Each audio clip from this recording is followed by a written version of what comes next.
Hey, everybody. Welcome to the Black Man with Purpose podcast. For those of you joining us for the first time, it's a pleasure to have you with us. This is a safe space where we share our thoughts on a multitude of topics in hopes of helping Black males, young and not so young, overcome obstacles and challenges that can be hindrances to happiness, productivity, and success. We believe that through our experiences, successes, and failures, we can have some conversations that might help other Black males in their respective journeys through this thing we call life. On today's episode, we are going to conduct part two of our Q&A, which we started in our last episode and were unable to get through all of the questions. So I'm going to make sure that tonight I'm actually looking at the screen so I read the right the right question, unlike starting off in the last episode. So we're going to go ahead and jump right into it. What is the first question? All right. How do you deal with other races if slash when they make racist remarks in your presence? Who wants to kick that off? I'll kick it off. I can be honest. I don't. I don't handle it very well. To be truthful, I don't handle it very well at all. You know, I'll tell you, my mouth starts running. That the hair on the back of my neck, since that's the only other place other than my face and my chest the hair grows anymore. It stands up. I don't handle it very well, man. I try to look at the ignorance of that person and acknowledge that, and I will call them out on it. But honestly, I don't handle it very well at all, because, like I said, there's no telling what's going to come out of my mouth, and that's just me being 100% honest. But yeah, I don't handle it well at all. So I'll let y'all go ahead before I start rambling again. Well, I'll jump in, I guess. For me, it's actually been a long time. I can't even remember the last time that I actually encountered someone making just a straight out racist remark. There have been implicit biases and microaggressions and things like that, which, obviously can be attributed to racism. But it's been a while. And in my younger years, yeah, like Ray said, I didn't handle it well at all. I mean, there were definitely some conversations, and a couple of times there was some furniture moving. But I would like to think that in my older age now, that I would handle it a lot differently. I would like to think that. I can't be 100% certain, to be honest. I mean, context matters, right? So it matters who's saying it, how they're saying it, the context in which they're saying it. All of those things make a difference, I think. But I would like to think that emotional intelligence would kick in and I would use it as a teachable moment. I think about an instance about 3 or 4 years ago where I was in a grocery store in line, and this was a case of implicit bias, not necessarily racism, and I handle it well. And I'll tell you, I'll try to quickly summarize this, but I was in line, and there was a guy in front of me, a white guy in front of me, and I had on a sweatshirt that said PhD, postponing life since 1861. And so he turned around and kind of looked at me, looked at my sweatshirt, and smirked a little bit, and then said, "Hey, what does PhD stand for?" And I kind of gave him this quizzical Scooby Doo look, and and I said, "Doctor of Philosophy." And he was like, "Oh, I know PhD. I just thought maybe it was a play on words or something like that." And I took a second and I said, "Would you have asked me that if I was white?" And to his credit, because this could have gone a lot differently, but to his credit, he thought for a second and he said, "You know what? You're right. You're right. And I'm sorry. I'm sorry for that." So, again, I give him credit for that, but that was a moment that, you know, 10 years ago, I may have handled that much differently. And the thing is, and I'm not knocking anyone who goes off, who fights or whatever, because I get it, right? That's I've been there and done that. I'm not going to knock anyone for it, but I will say, in a moment like that, if we don't making it a teachable moment can make a huge difference. And I say that because if you go off, if you fight, if you get loud, if had I done something much differently, I would have just been characterized as another angry black man or something like that, right? But using it as a teachable moment, hopefully Now he will view those things differently going forward. And then not only that, whoever else was standing around, the cashier, whoever was in front of him, whoever else may have heard what was going down. And now maybe that helps them going forward. So that's why I say I hope that if an instance like that were to happen to me where someone said something straight up racist, that I would handle it a lot better than I did in the past and use it as a teachable moment. Yeah. I would say definitely you got it's two things. It's definitely a teachable moment, but you got to know your audience too. It's like, what's the source? Is the person really worth your time trying to educate them on what they're saying? Or you know what I'm saying? If it's somebody that you know it's not worth your time, they're gonna be ignorant anyway, right? And I had this situation right after George Floyd died. A guy I knew Was killed. was killed. Yeah, and white guy I knew for almost 20 years. He had the nerve to say, well, I would be more sympathetic to Black Lives Matter if Al Sharpton and Jesse Jackson went to Chicago and did something about the black on black crime. Man, I said, okay. So I just went into education mode. I was like, yeah, white folks, black people have been held down by Jim Crow laws. We've been held down by the Civil Rights Act. And so now, we've had people who've been killed. Emmett Till, you dropped the bomb on us in Tulsa. You got Rosewood. I said, you constantly have an excuse of why you feel like we could do better. You always say you want us to pull us up from our bootstraps and we have no boots. And I said, you've known me for almost 20 years. I said, not once. You see me in uniform. You see me when I'm going into a room where I'm the only person of color in uniform. And I said, not once in that time, after everything that has gone on, not once have you asked me, how has racism impacted me? And I'm supposed to be your friend.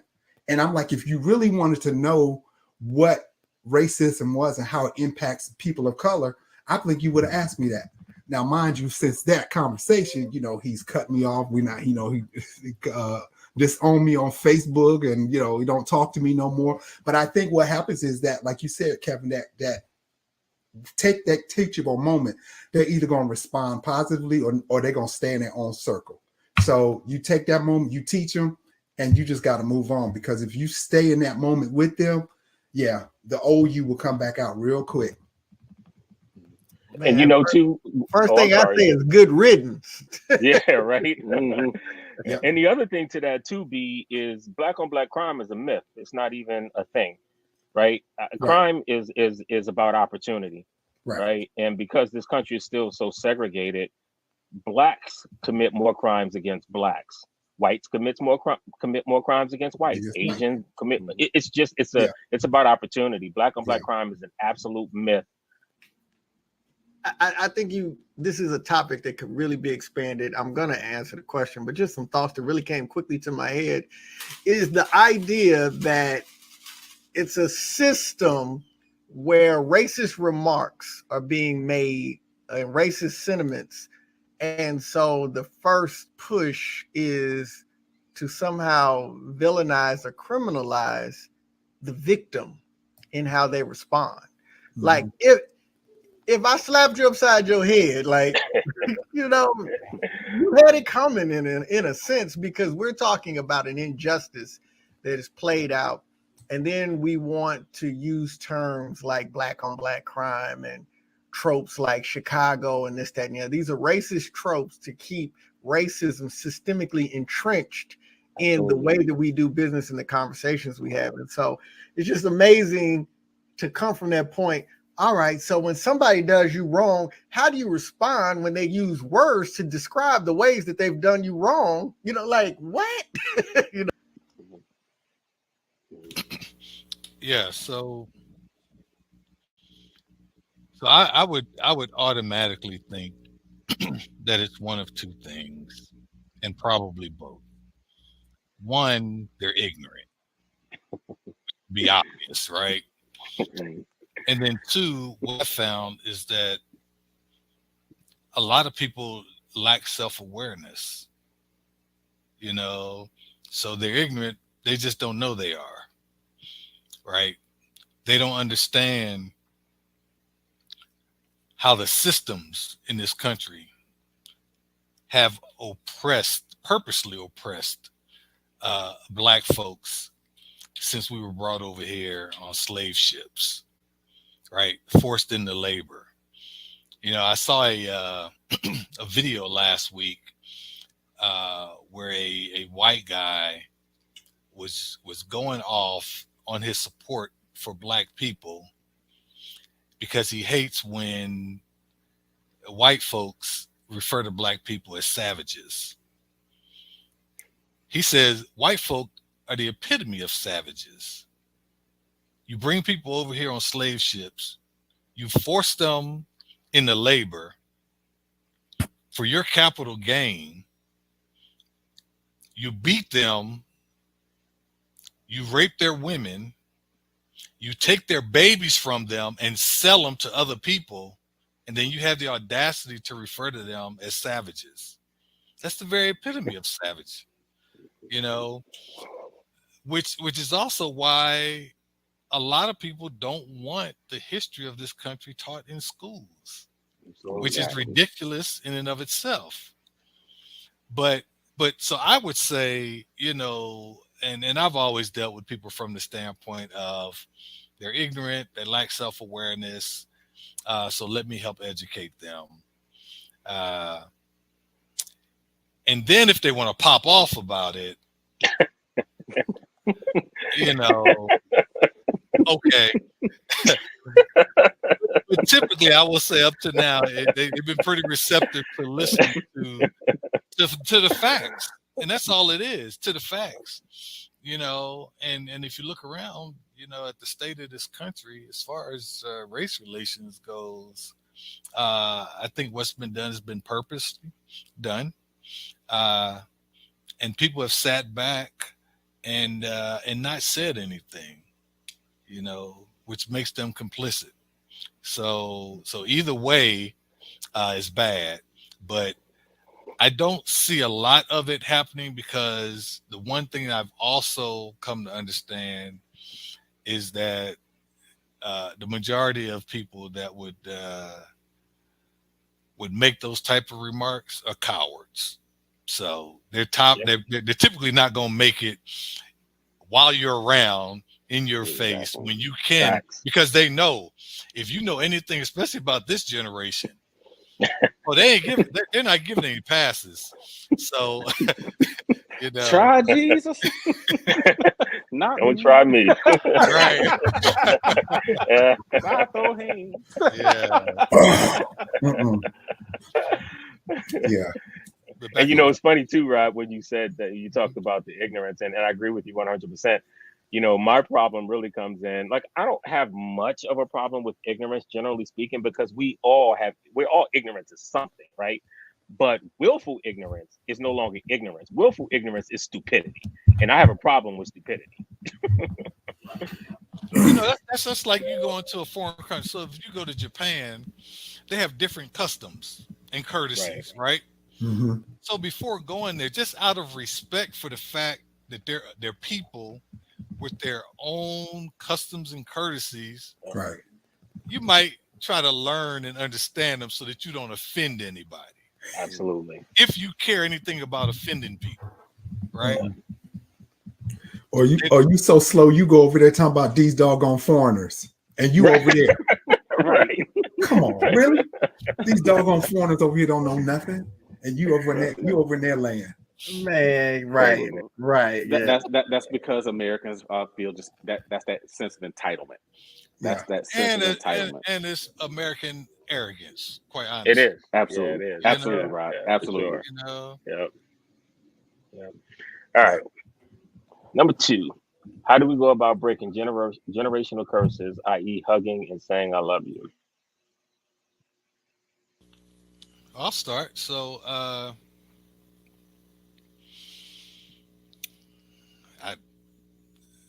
I'm sure people see it as a curse. I will just say it's come pretty normal, or I should say naturally for me. Especially in dealing with my own sons, And maybe it's because, I grew up without my dad. And so I feel like I had a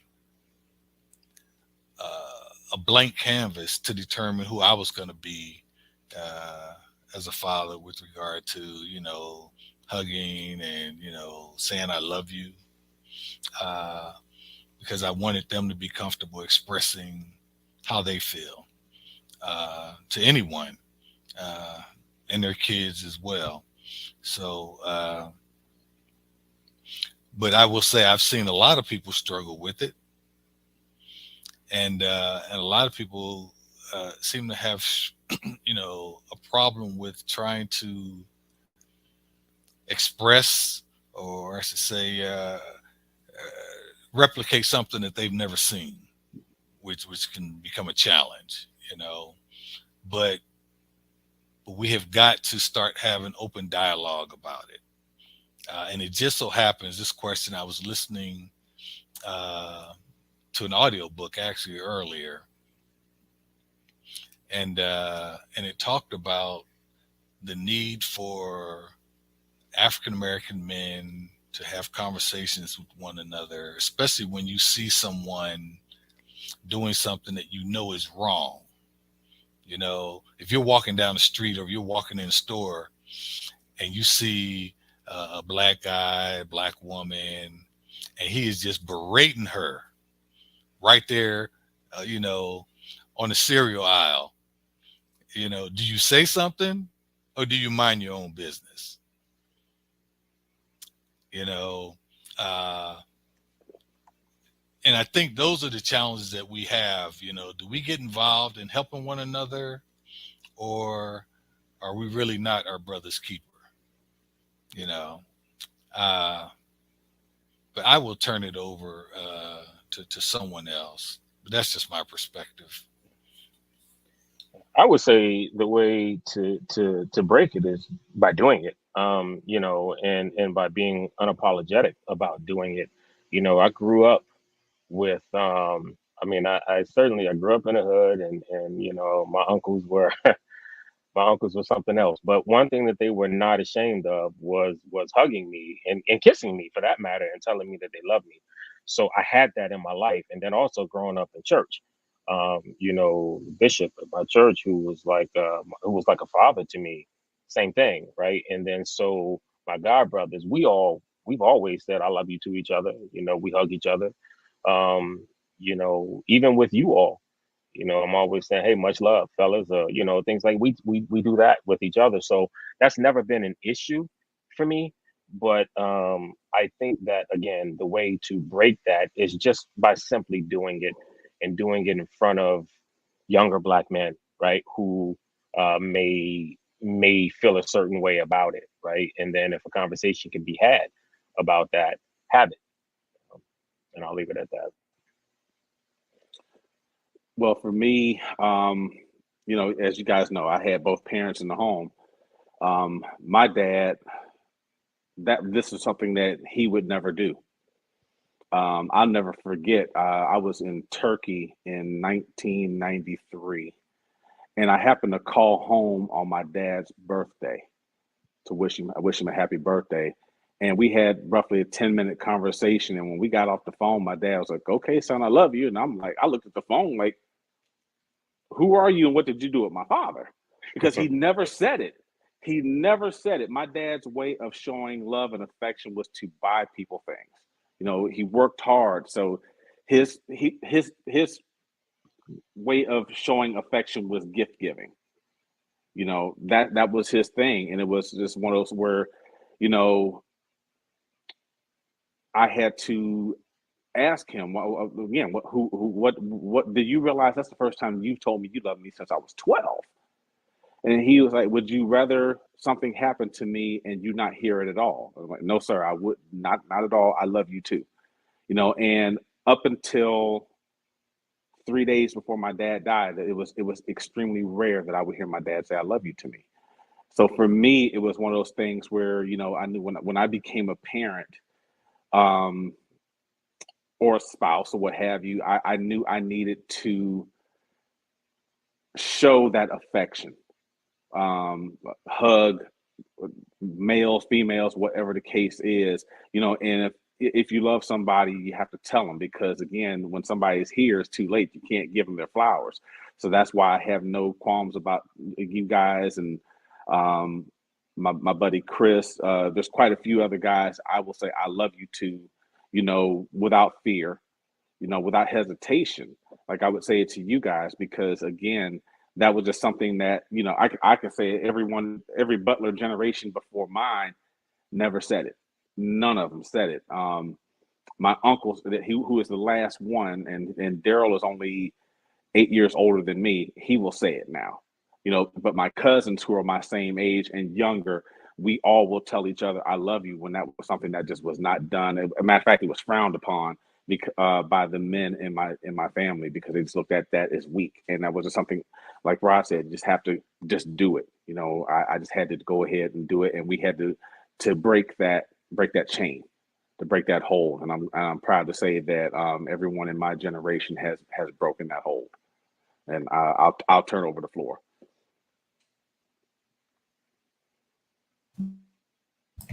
Um, yeah, it's just a matter of doing it. My dad was like Ray. Was hard score, hard work. My dad was a welder, so there was, he was the type of guy, he'd get to work 30 minutes early so he wouldn't be late to work. That type of dude. And so the good thing is he was around, but we didn't, till his older latter years is when we heard I love you. But I know for me, when I had my first daughter, Kayla, or my only daughter, Kayla, I know I started doing it then, because then I was like, my mom told me, it's like, hey, if you take care of your children, God is gonna bless you regardless of what goes on. So that was one of the things I wanted to make sure, that she knew that she was loved. Same thing with my son Victor. Same thing.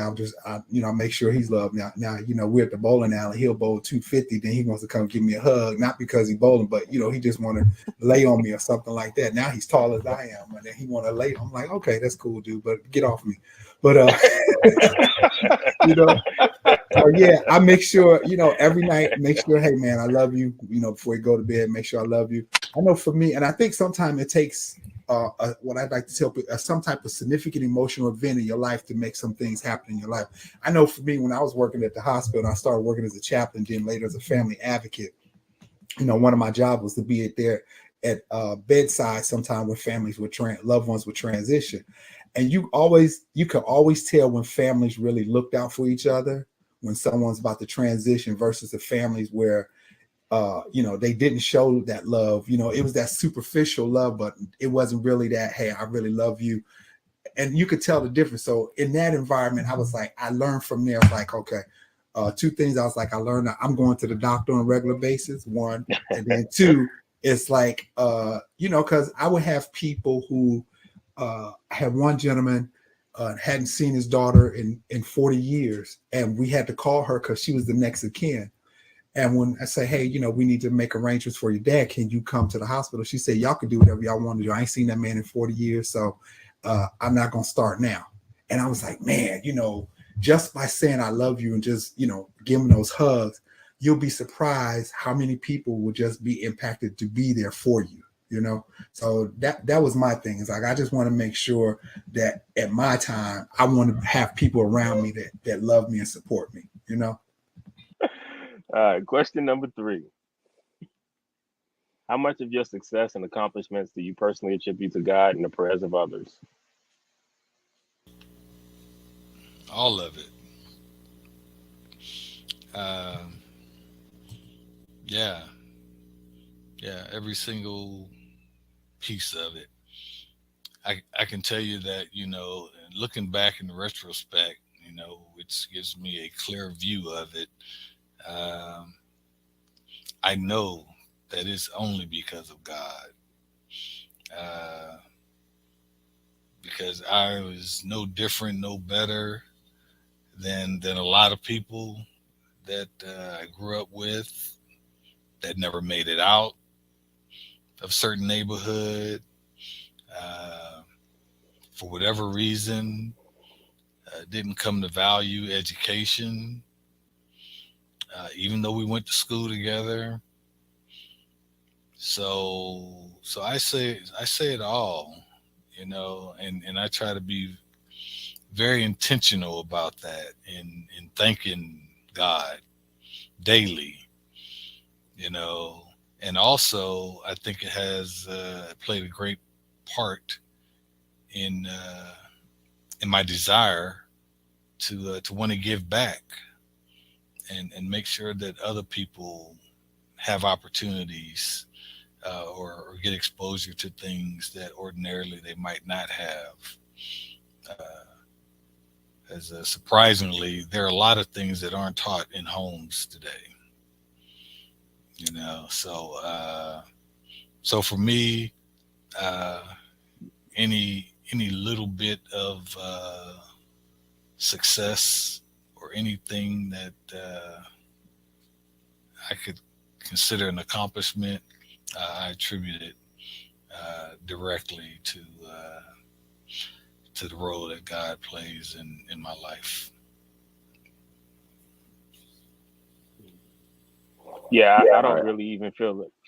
I don't even Go really ahead, feel Kev. the need to get super deep on this one. To be honest, it's just really simple, and that's yes. I mean, absolutely, all of it, every piece of it, as Rod said. I wouldn't be here. Period. I wouldn't be who I am. Um, Nothing without God, as well as the prayers of others. And and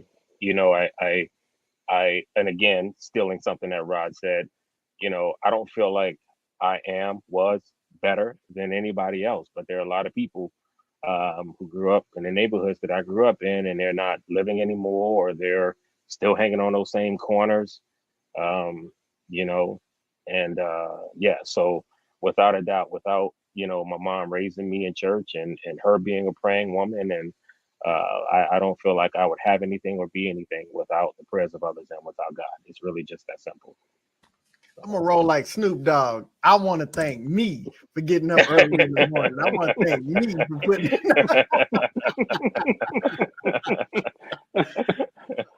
No, absolutely. I would say that 100% to God created me, gave me a purpose. Oh, next. I mean, everybody said it's all. It's like for us, um, you learn even the bad things. It's like, what would you? Better yet, another question: what would you leave out that he didn't get credit for? Right. you know, Right. and that'd be a very, very, very short list. I mean, even the bad things that we thought was bad for us, it really turned out for our good. So now, I mean, like you said, Kevin, this is short. This is short answers. Everything, Yeah. The easy everything. one. Yeah. Well, allow me to make it 5 for 5 because again, y'all are absolutely correct. I give God credit for every single thing that has happened in my life, and I look at how He answered my prayers in a timely manner. It wasn't when I wanted, but it was when it was right on time. Every single time. When I got that recruiting and retention superintendent job in Maryland, I prayed for that job 5 years before I got it. And it was the last job, the last interview I was going on, and next thing I know, I'm getting a phone call talking about how would you like to come and join us. And I'm in the shower after accepting, and I'm crying, because I remembered I prayed for that job 5 years prior. And then thank God for a praying mother.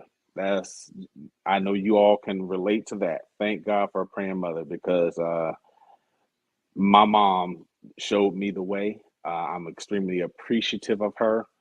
Um, she taught me how to love God properly. And that's all I can do is thank God for her and her prayers. Even though I've had prayers from a lot of folks, and God only He protects children and fools, and I'm way too old to be a child. So God gets the credit for every single thing that has happened in my life, without a doubt. So I'm like I said, 5 for 5. Cool. Number 4. What are your thoughts about using the N word towards other Black people? Yeah. I think it's oh, go ahead, B. No, go ahead. Go ahead. I was gonna say for me, I think that's just obviously this can be a contentious subject for many, but for me, I think it's a personal choice, right? I don't judge anyone who uses it, and don't judge anyone who refuses to use it, or that doesn't like to use it. I think that I will say this about it though.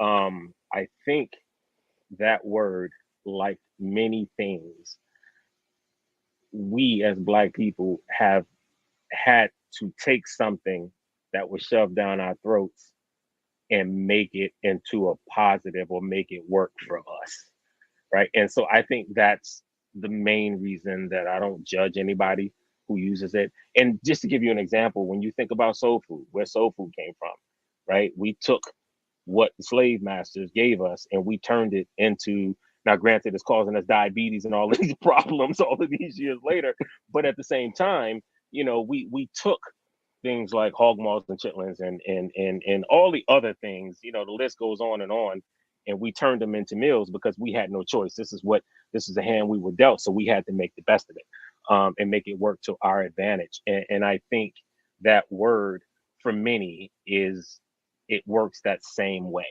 right? We took the power, um, not in every instance, obviously, but I think there was an attempt to take the power, or at least strip the power from that word and the negativity surrounding it, and taking it for something positive. Whether you agree with it or disagree with it, I think that had a lot to do with why the word is being used. And so I don't judge anybody who uses it. Um, I felt like I rambled a little bit on that, but hopefully my What else point we came supposed to across. call them? No, I'm just kidding. You know, No, I'm again, yeah, you grow up with it, and I think about, there was a sketch on Twitter, it's on TikTok, and they put it on Twitter, but it's hilarious. It's talking about the first Black dude that ever used it towards another Black dude. He would say it, they're like, "What you talking about?" And he's like, "No, just try it. It's okay. It's okay." It was hilarious, man. No, like, for people that feel like we shouldn't use it toward each other, I think for us, yes, that's a very valid conversation, and I'm always open to that conversation. I think I am not comfortable or okay with that conversation coming outside of us, somebody else telling us what we should or shouldn't use. Like, that's when I have a problem with this whole conversation. But again, like I said, I do think it's a personal choice. I think there's some great reasons for not using it, and people that have that argument and everything. I think my biggest concern is that I don't think it should become a stumbling block. There's some other questions that we're going to cover that are far more important than our terms of endearment. So, but I definitely think that, it is a personal choice, but I do think the arguments against it are very valid. I respect that. I am not going to sit up here and act as if I am one of us that does not use the word. So, but those arguments against it are valid. So I do believe it's a personal choice. Just don't use it as a stumbling block. Yeah, Steve, where you going? Yeah, depends on how you were raised. If you had an Uncle Ruckus in your life that used it every other word, or you had somebody who only said it when they got upset, and like John was saying, in the neighborhood, it was, it's a term of endearment, when you see other brothers sometimes. But I mean, like you all said, it is choice, because just like, it's choice, because it depends on in the content of which you are using it. Are you saying it to be demeaning to other people? Because I know some people feel like that word is demeaning, and it can be in the content that you're trying to use it in. Absolutely. If you're trying to degrade somebody with that word and tear down their character or who they are, absolutely, I'm against that, because it's not going to be beneficial to the next person, because anything, because even if we say it amongst ourselves, if somebody said in a content that irritates you, you're going to be upset just like if a white person said it. You know what I'm saying? So for us, it's like, what is your motive, or what's your content in saying that word? And then once you say it, then is it in terms of, like you said, term of endearment, or we just gonna go on and do our thing? But yeah, it's definitely choice. And I don't use it as often, but that's just me. I'm only with y'all. But anyway. But yeah, but no, it's a choice, and I've become, how should I say, I've become knowledgeable because other people are uncomfortable with it. But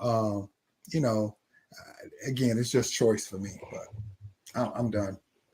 Go ahead. Right. Yeah. Like y'all, I'm one of those people who have used it. On occasion, I still use it. I try not to. It was and is a term of endearment. But at the same time, knowing that other people are watching everything I say and do, it's just a word I try my best not to use at all. But like you said, it depends on the circumstance. If I get upset, well, yeah, it's most likely gonna fly out of my mouth. But then we have taken it, like you said, we use the word ninja a lot, so we don't have to say the N word. We have, back in the day, I know me and Kevin would be, and Byron would be going somewhere, and we completely flipped the word around and started using the word regin. and we only us knew what we were talking about, but we were sitting there laughing about it, but it was still a way of using it without actually using it, but yeah, it is a personal choice. I do make the choice now to do my best not to use it, but again, it just depends on the circumstance as to whether or not it may roll out of my mouth. So and saying Regin Ray came from me. That actually came from my grandmother. I told y'all that story about my grandmother saying it, and I was like, "What are you saying?" And she told me what she was saying. It was the N word backwards, and then that's when we started saying that as well. Well, there were so many things that was said, but I appreciate that history lesson, because before you say go to hell, Lewis, I forgot. I know you forgot. You like 100 years old, so your memory's not what it used to be. It's all good. It's a preference. I do think that people evolve over time.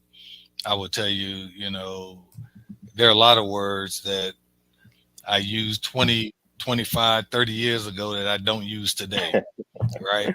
So I think the evolution over time, I think other people, other races, try to make a thing about it because they think they ought to be able to say it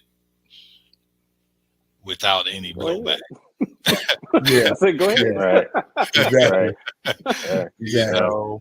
But there are also words that they use that are considered derogatory amongst themselves that they would be offended by if black people use that word, even in conversation with them. So I think it's about the evolution and understanding your audience. I think is B mentioned earlier, but yeah, you just have to know what environment you're in and what the acceptable norms are. And if you know something might be offensive, then just don't do it. Don't say it. Right? Err on the side of caution. That's what I would tell people. Yeah. Question number 5. How can we as Black people change each other's mindsets pertaining to supporting Black-owned businesses? That's a tricky one. For me, it's just one of those things where if I can support a Black-owned business, because knowing that it's hard for Black-owned businesses to survive, I don't mind personally, and I know you guys are the same way. I don't mind personally spending a little bit more or going a little bit further to use a black-owned business. Where a lot of folks that I know, would get upset because if the price was a little bit higher, they're going to fuss or they want to get that black folks discount. Well, hey, why don't you hook me up? Why don't you give me the hookup instead of saying, what, this person can use the money so they can continue to stay in business, and it's important for us to put our money into our own communities. So for me, I don't have a problem with paying a little bit more to a black-owned business because, again, they're already up against it as far as I'm concerned. Just is it this black place here, this brick and mortar, especially in this technology space. So, and it goes back to what you were saying, John. If we can become more educated on how we can support one another, I think that will also enhance supporting black-owned businesses as well. Yeah, I don't have a ton to add to that. I think everything that you all said is accurate. As far as changing mindsets, I think that's, a lot of that is already happening. I think with generation, with the millennials as well as Gen Z, I think a lot of that has already been happening. But from a personal standpoint, yeah, I think it's very important. Um, to support that black-owned business ecosystem, right, and help add to it. I think for the most part, most of us here on this call have LLCs, right, and I think we kind of support each other. I know I don't do it enough, to be honest, but there are times like on my IG account where I've, highlighted John's podcast or some other friends that I have who have businesses.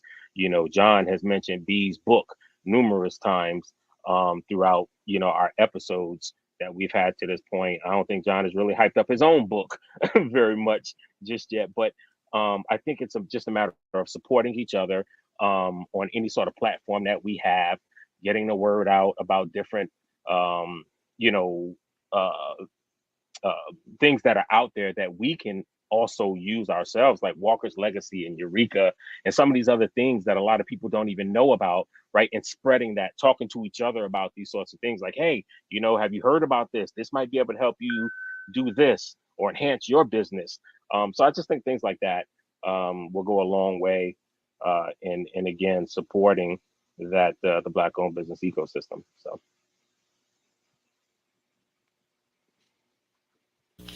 Yeah, so the question could be an entire episode in and of itself. Quite honestly, I will say that I think a lot of it, when I read the question and it talks about changing each other's mindsets, I think that part there specifically boils down to trust, right?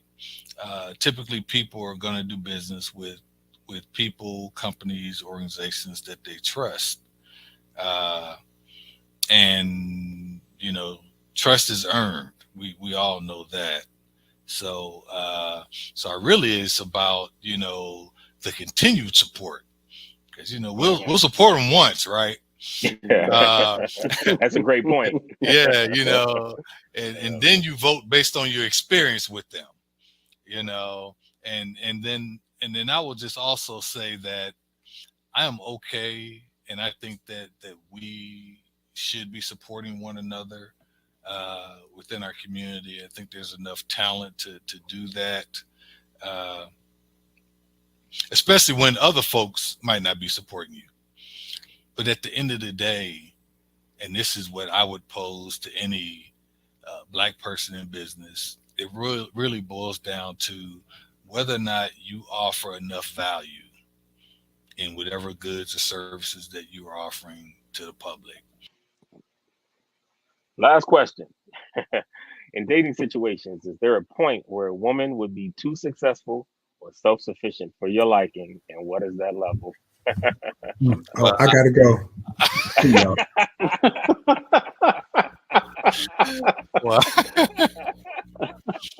I, I'll just tell you, and then I'll just be quiet and watch the show. Uh, so absolutely not. I can't think of a single situation, where a woman could be too successful. or self-sufficient, right? Because I think when you deal with a woman like that, and it's for any man out there doing it, uh, if they are very successful and are super self-sufficient, that's fine. But there are a lot of things that I think women will tell you themselves that they either don't want to do or have to do for themselves, which is why they want a partner, you know. And unfortunately, and I'll say unfortunately because I think a lot of men have their own ideals about what they think a woman's role in their lives should be. And they typically want to drive that train. But, it's a little different when people, have been successful in their own right. And really what they want is a partner, a thought partner, someone to grow with. Uh, and so I think the bigger question is, can men find it in themselves to partner up with uh, a successful woman, or one that's had to be self sufficient, right? Because that's the other part. They've had to be self sufficient because they didn't have any partner to lean on, maybe. So that's my perspective. I actually, I to the first part of that question, I say absolutely not. No, I don't think that there is a such thing as a woman being too successful. The second part, I I disagree. I think that yes, for me, there is a point where there's a such thing as being too self-sufficient or too self-reliant, and it's not, and it works both ways. I'm not just saying it from the perspective of a woman. I think even for men, I think that there is um, there's a such thing as healthy interdependence. In my opinion. Now, I'm not talking about you know someone feeling like, oh, I can't live without you, or I need you for something, because you'll often hear men or women say things like, well, I don't need you. Well, it's not about need, it's about want. I don't want somebody who feels like they need me and they can't live without me. I don't want that. But I do want someone who feels like they want me. They want me to partner with them in certain things, and not because you have to have it, but because you have me. So why are you bearing the brunt of any particular thing when I'm here to help you carry some of that load? So if you are not going to share that with me, that's problematic for me, right? I don't want someone who's just taking everything on for themselves, and not having, not allowing me to take some of that off of their shoulders. And I could go on and get real deep into this, but I know where we are with time. But I think I kind of made my point there. I do think for me there is a such thing as being too self-sufficient or too self-reliant. Oh, okay. So I'll follow up with you, brother, because I have a question. Hmm. And so the question is, what if they've always had to be that way, right? We know that the necessity is the mother of invention. So Absolutely. what if my circumstance dictated that I be self sufficient because I didn't have anyone else to depend on, right? So Hmm. now that meeting you, or meeting someone that I can partner with, I have to get to a place where I can trust them and Yeah. lean on them and let some of that go, right? Hmm. But just showing up, who I am, and the idea of meeting people where they are and then going from there on, and determining who you all are going to be as as partners or as a couple. That's how I took it. Yeah. So uh, I get your Yeah. point. I just know that, what, some people might show up really self-sufficient. Doesn't mean that they couldn't be a good partner for you. Just means that y'all might have to work some stuff out first. Yeah, and I think you answered the question that you were asking me, because I think that's exactly right. That was going to be my answer. If you show up that way, I get it, right? We all, especially when you think about our ages, right? We're all in our most of us are in our 50s. We got one who's approaching 50, but the rest of us are already in our 50s, right? And so I think when you get to an age like this, you're gonna have baggage. I don't care what you think. You're gonna go into a relationship with some sort of baggage, right? Right. But it's about, okay, you came with this baggage, I came with this baggage. How can we now, kind of grow and develop as people, as individual people, and as a couple? So if you came into this thing that way, I understand it. I totally get it. And we have to work toward that. We Mhm. have to work toward you becoming, you know, less self-sufficient and less self-reliant, and allowing me to share that load with you. Just like I have to learn to let some things go as well, and let you in on those things. So I agree 100% with what you're saying. I get it if you show up that way. My problem is if you don't work toward changing that, then there's going to be some issues there. So Yeah. for me. So, It's like Rob was saying, it's the trust at the, you meet somebody, you start dating them. At some point in time, it's got to become trust. You know what I'm saying? mhm. She got to trust that you're going to pick her up on time. You say you're going to be there 7:30, then you get there 7:45. After the Right. third time, she ain't going to trust you to be on time. So forget being, is she going to trust you with some of her things that she feels that she needs self-sufficient support with, because I can't trust you to be on time. So again, like what Rob was saying, it starts with being, trusting each other with, like you said, our baggage.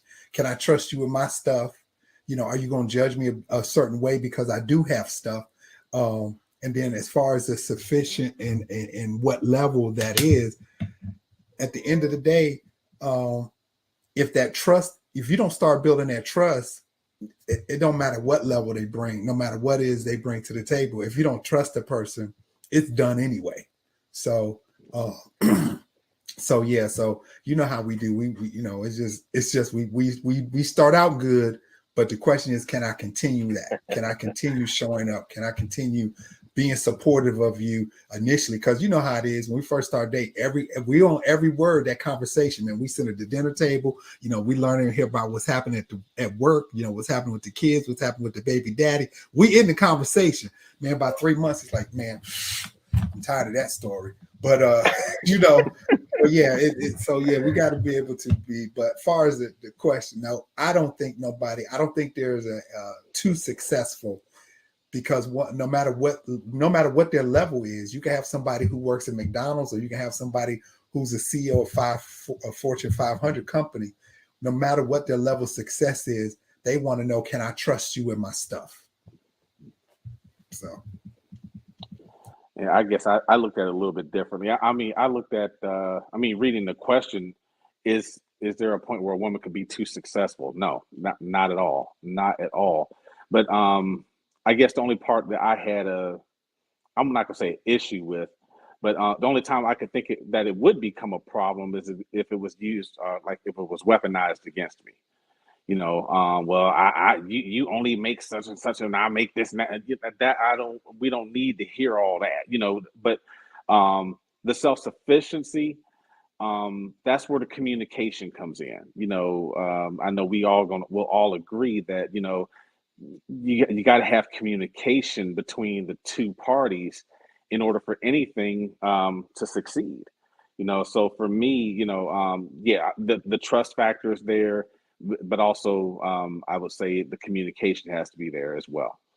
So And, Man, I and love Ray, being if on. she's a CFO and you flipping burgers at McDonald's, well, then you need to step up your game if she's telling you you're not successful That was enough. Byron. hey, That wasn't I'm Ray. working That was towards I'm Byron. working towards being a manager, man. Tell her you That need was to run the Byron. That register. wasn't Ray.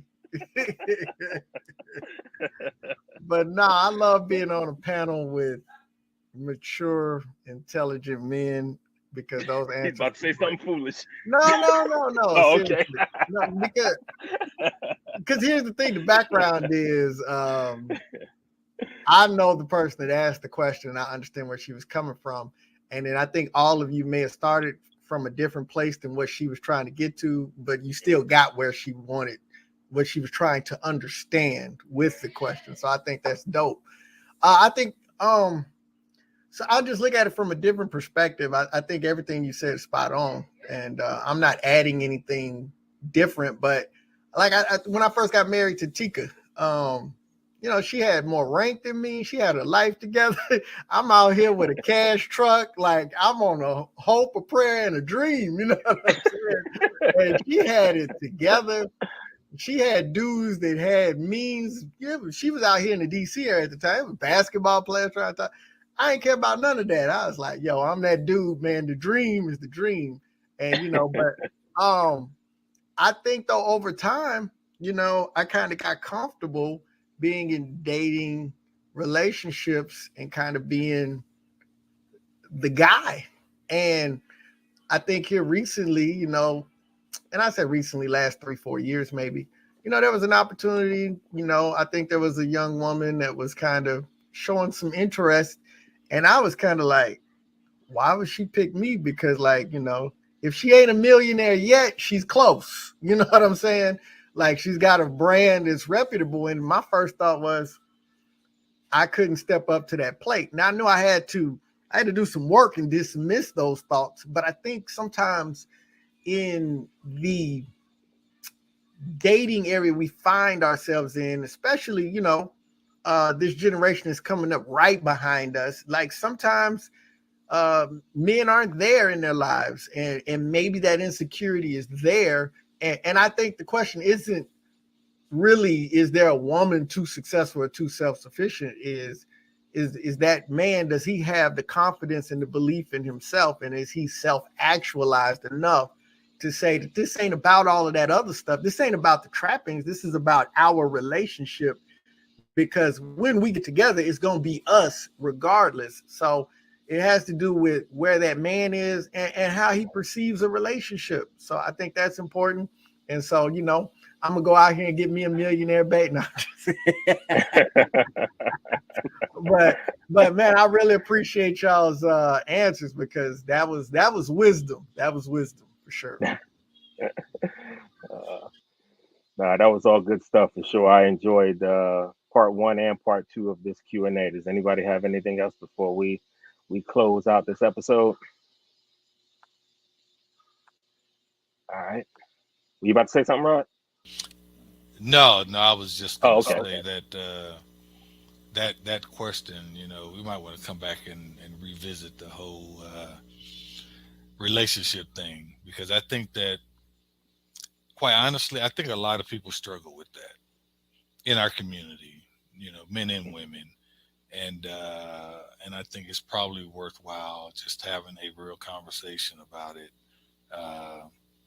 because I think there's a need that exists. So that's all I was going to say. Cool.